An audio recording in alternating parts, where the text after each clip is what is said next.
Hi there, it's Ricky, aka the War Champion, back here again with yet another video. Today we're going to talk about who I felt was the hardest boss to deal with in Kingdom Rush Frontiers. Compared to Kingdom Rush, there were 11 bosses. This one only has a total of 6, so it's not many to choose from. I felt that the bosses in Kingdom Rush Frontiers were um, pretty much not as difficult compared to the bosses in Kingdom Rush.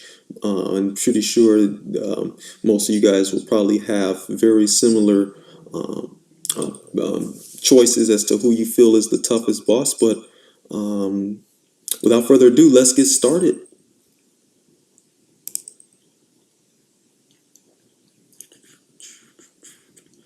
So, the first one, Leviathan. Let's talk about him. 14,000 hit points, physical damage 500 to 800. Physical attack rate is not applicable, surprisingly. Armor, none. Magic resistance, none. He is very, very slow, I have to say. And his only ability, special ability, is to disable towers. That's all he really does in this one. Very disappointing for a boss, I have to say. I kind of expected more, he kind of reminds me of a paper tiger. He looks menacing, looks and has a very high attack damage, but he doesn't attack. What a huge letdown. I was expecting more out of him. Let's just see him in battle. I really kind of expected something out of this boss, but you know, I mean, this is the 15th wave.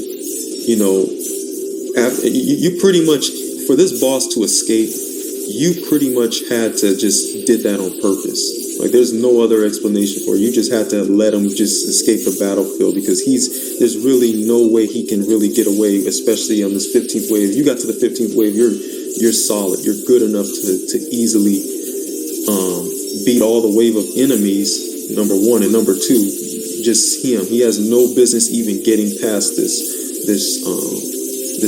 magical shrine there that you can buy, that you can shoot at the enemies.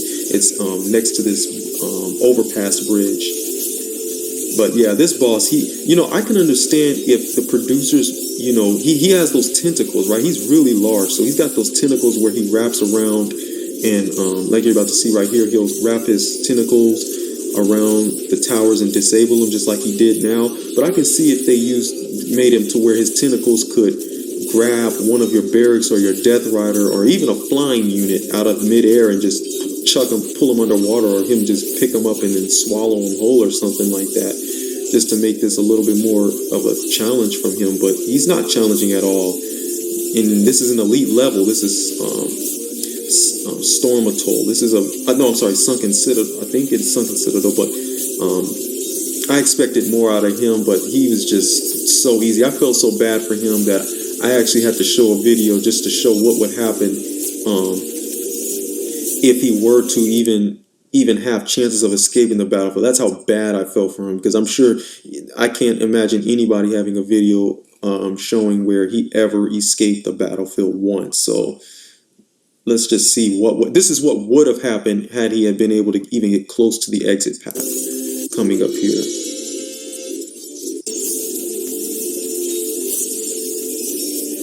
There's a little scene showing him, yeah, he destroys that thing and then just keeps marching forward. But also another thing is that once he gets here, and he's got this amount of hit points and you're not able to stop him, miraculously not stop him, look at the wave of enemies that are going to start coming. Now look how crazy this is. Look at all these blood shells that start coming. You got 1, 2, 3, 4, I think it's 5 blood shells.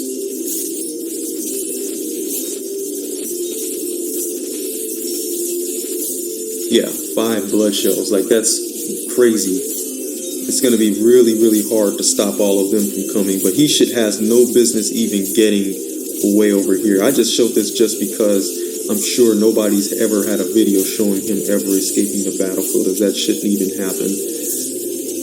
But yeah. Yep, and that's pretty much it for him. So yeah, I felt he was the easiest boss. It's nothing, just really a huge letdown from him. But anyhow, let's move on to the next boss. I went with Nazarew as my next hardest boss. We're gonna start him off with his stats: 8,000 hit points. This is and by the way, this is all with respect to playing on veteran mode. So 8,000 hit points, physical attack damage 500 to 800. His physical attack rate is undefined, and that even says it on the website. It's undefined as he basically whoever he comes into contact with, he just insta kills, or can turn into or he can turn them into a lesser Efreeti, which is those minions you see in the picture there. There's a smaller versions of him. He has no armor, no magic resistance, and he's slow moving. As I already mentioned, especially insta-kills. He disables towers by covering them in sand so that they are temporarily gone before returning back and being able to be clicked on and interact with. Summons lesser Efreetis, those guys that you see there. They somewhat of a difficult enemy, as they're very strong, but they're not overall tough. They just only have 250 hit points, 30 to 60 attack damage, and then transforms melee units into lesser Efreetis. So let's see him in battle.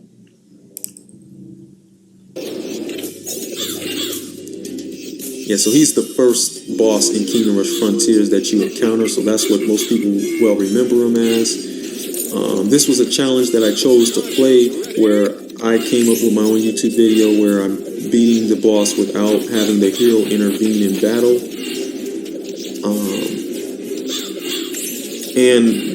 Yeah, so this is what you're seeing. He's very easy to defeat, but at least, I mean, you can almost argue, you know, let's just see this cutscene real quick. It's pretty cool. You know, you can argue that he's even easier than Leviathan, but I mean, and you'd have a good point there too, but I'm sorry, like, Leviathan just doesn't have any special abilities, he only has that disabling tower. He doesn't have any kind of attacks. There's nothing spectacular about him. He doesn't do anything. So that's why, I mean, at least Nazarew, I know he's the first boss and he's the easiest to deal with, but at least he has some kind of special ability and he can be problematic to some extent. But I mean, he's very easy to kill. I mean, you have all those towers surrounding him. There's no way he has any business even getting out and escaping the battlefield whatsoever. So I will say, as his health is decreases, he summons more lesser Efreetis. But you know, once you got his health down and he's in the vicinity of a multitude of towers, there's no way he's going to even stay alive to even do that. Let alone even do that. So yeah. Moving right along, Quin Khan. He's the jungle boss, you know, the large ape, and his warlord king rides right behind him. So let's discuss his stats. 12,000 is his hit points on veteran. Physical attack damage 200 to 500. Physical attack rate 1 hit per 2 seconds. Ranged attack is 200 to 500. Ranged attack rate. He only attacks when he's sitting on top. After he's climbed up on top of that stone pillar in the middle of Temple of Sakra. He has no armor, no magic resistance, slow speed, and his special ability is that he's able to pound his chest, and upon doing that, it summons mandrillos that'll beat the bananas out of you in your barracks. They'll come flying into battle from vines, and they're pretty durable. They're actually quite a few of them. I'm not sure on the total, but quite a few of them will come into battle. They have 1,200 hit points, and they do 50 to 100 damage, and they're pretty tough to deal with. You know, they have no armor and no magic resistance. And the warlord king also restores Quin Khan, the large ape. Large ape is Quin Khan. The warlord here is behind him. He restores his health by 500 hit points. So that's all that's going for him. Let's see him in combat.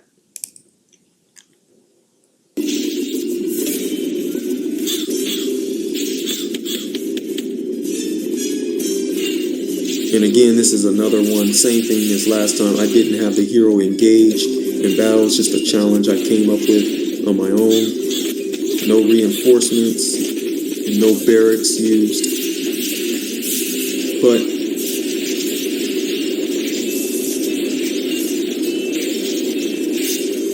yeah, but as you can see, he's on that stone. But that's when he does his ranged attack. That's when he just throws his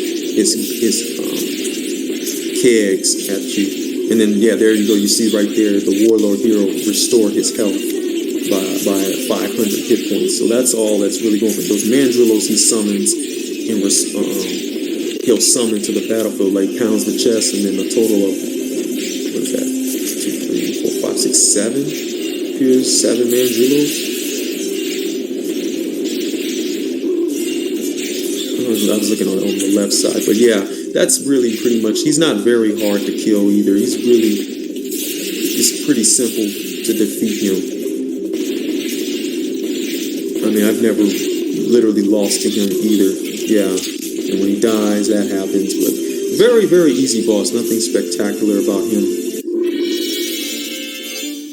But I will say he's harder than those other two. This next one, I had to think about this one, but I eventually came up with a decision on it, and I felt that Sizzy is the next hardest boss. You hear me right on that.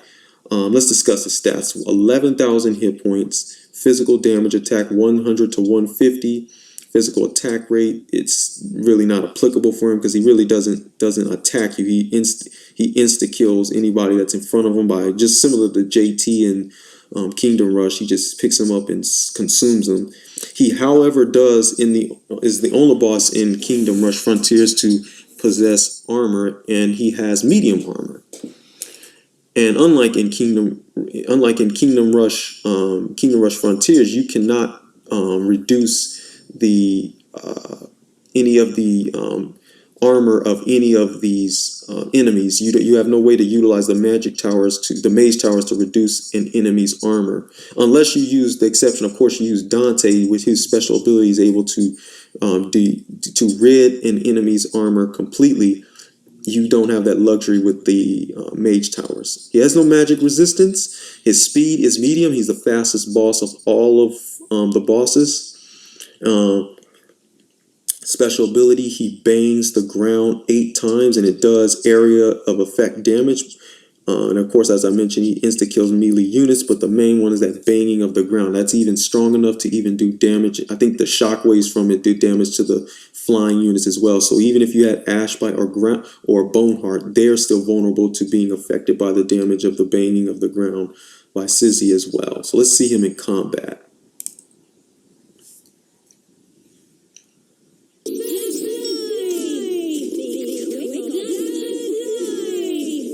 Yep, so from here, 4 Saurian Brutes and 8 Saurian Myrmidons will come from his section. But see, the reason why I didn't think he was that hard, he takes his time doing that. So it gives you plenty of time to get a lot of licks and hits on him right there. You see how he just... And then you can also slow him down with that Battle Mega, which I think is the best artillery tower in the game.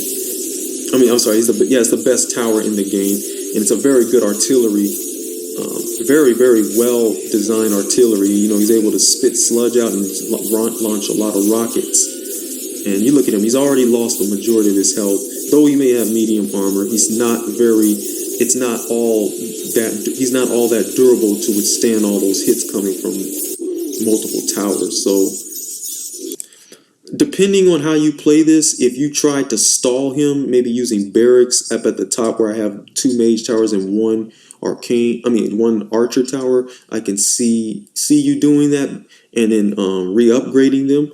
And in fact, you can even, like I have at the bottom right of the screen, again, I played this so that the hero would not intervene, but I have Boneheart at the bottom right of the screen. You could have used Boneheart to attack him as well. And then when he starts, and then the trick to being able to evade the devastation attack of Sizzy when he bangs the ground is to move Boneheart back and forth and out. Just move him at the time while he's moving, as just to have him moving when Sizzy is banging the ground, so he doesn't receive any damage from the 8 slams that Sizzy is doing. So that's a great way to keep the hero alive and still be able to dwindle down Sizzy's hit points, which is why I felt that he is the fastest boss, but I felt he's easy to kill with all these mage and archer towers set up to do massive damage to him as he's trying to escape. And really no enemies throughout the duration get in the way of slowing him down. And so with that being said, that's why I had him as the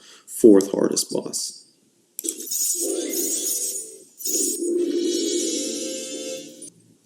Next is Umbra. That was, again, it was a close one between him and Sizzy, but I chose Umbra over Sizzy. Let's start off with his stats first. He has, on veteran mode, 9,999.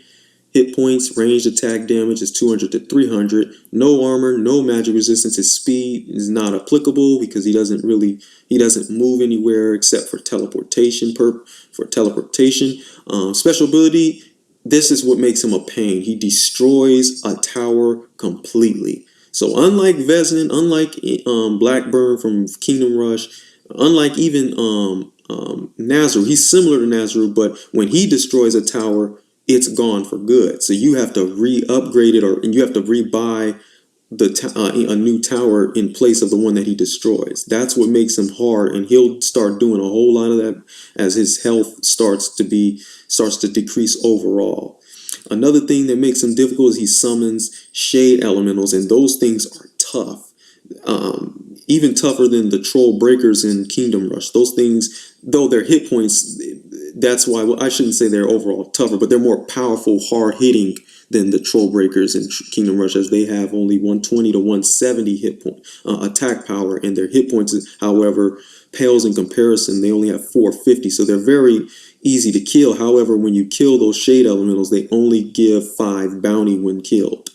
So not a good way to, especially when you're dealing with a boss that's destroying your towers outright, it's not good to only have an enemy that just gives 5 bounties. It's hard to regain a lot of bounty to restore a lot of bounty to rebuy a new tower at the same time that's been destroyed.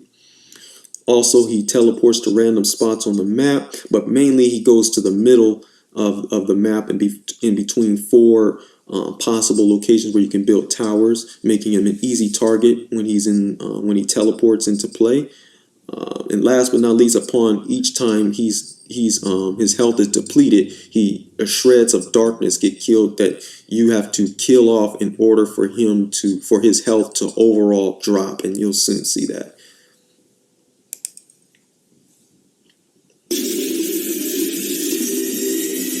Wait for it. I love this part when that music goes up.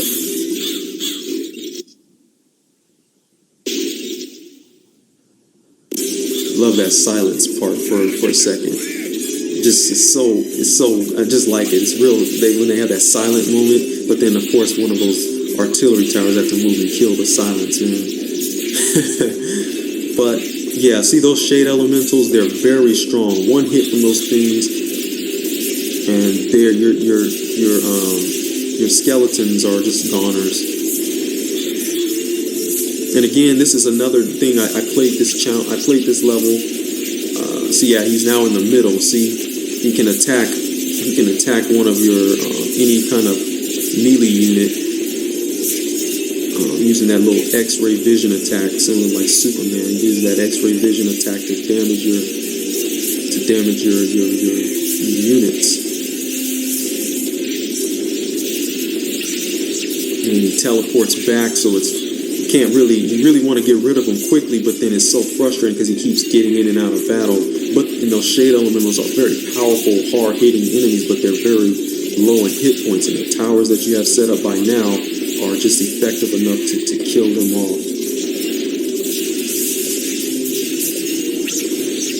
See, there he is. Now he's on the other side. See, so now he's moved over to the right. Not all the time will he go to the middle, but sometimes he'll teleport elsewhere. And with all those shade elementals in the way, sometimes those towers may not focus in on them if they're in front. So 100 to 150. Yeah, I'm not going to show the full battle because I did beat him, but the point is I just want you guys to see the main special abilities that makes him, just so you can see where I'm coming from as to why I felt he was a little bit, he's the boss on the list that I have him at, the ranking that I have him at. So now those shreds of darkness appear. Now they have 1,000 hit points, 30 to 50 damage, but 30 to 50 damage is all they have for attack strength. But yeah, and then now his hit points have dropped, but now he's getting ready to go destroy one of your towers outright. And he does, I think, at least 2 of them.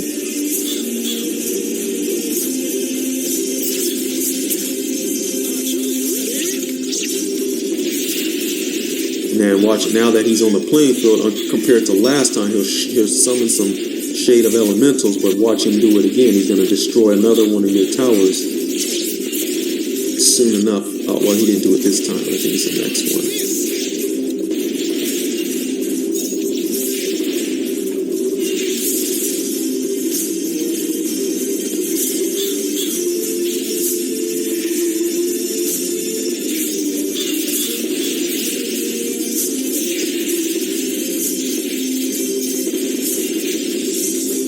Yeah, you only get 5 bounty when you kill those things, so it takes a minute to kill them all off and then get enough bounty to rebuild a good solid tower to do damage to him. Now he'll start to eliminate one of your towers again. Boom.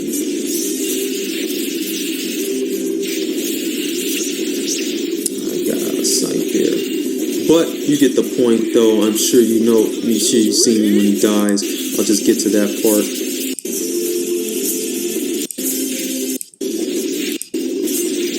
Yeah, just to show you what it looked. I'm sure you've seen this a million times, but that's just what it looks like. It takes a minute to kill him as he just hops in and out of battle. But he's overall relatively easy to kill. Now, last but not least, Vastly. This is probably the only boss that I feel that compared to Kingdom Rush, he could rival some of the bosses even in Kingdom Rush. His stats are pretty impressive.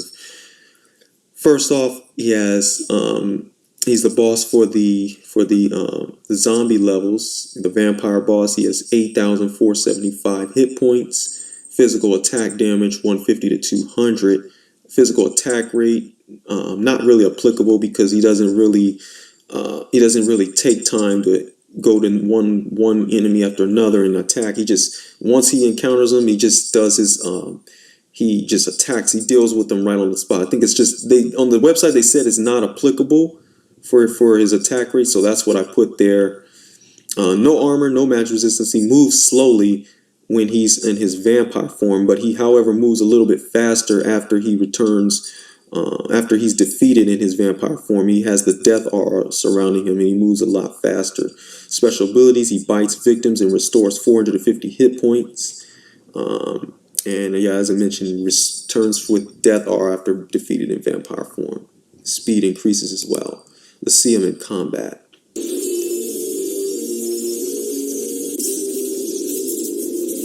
The good thing about this is that the towers, even though he's talking and trying to, he's telling you, let's go out for a bite, he's still getting hit.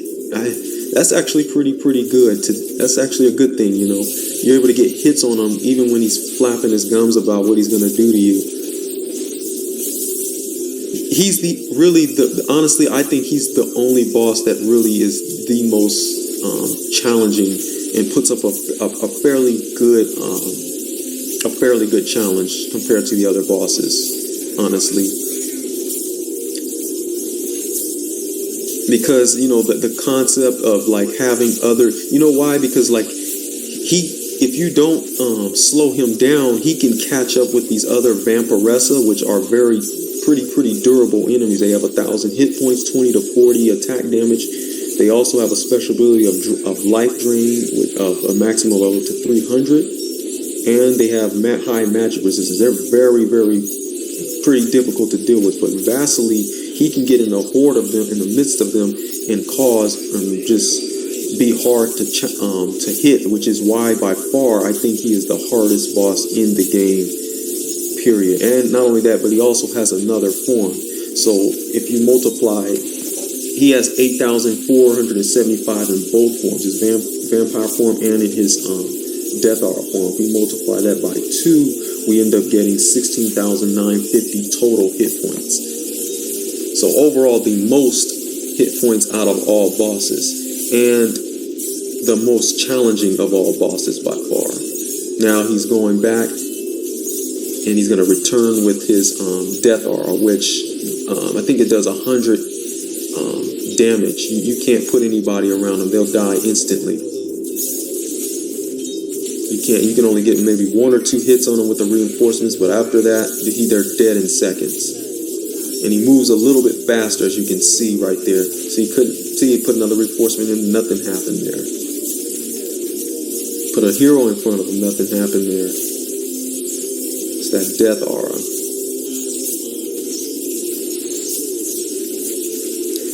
Best bet when he's in that form is to rely on towers that can slow him down. Specifically, a good tower is these artillery towers, and upgrade them with a oil spill, which can, if he gets caught up in that, he'll slow down for quite some time.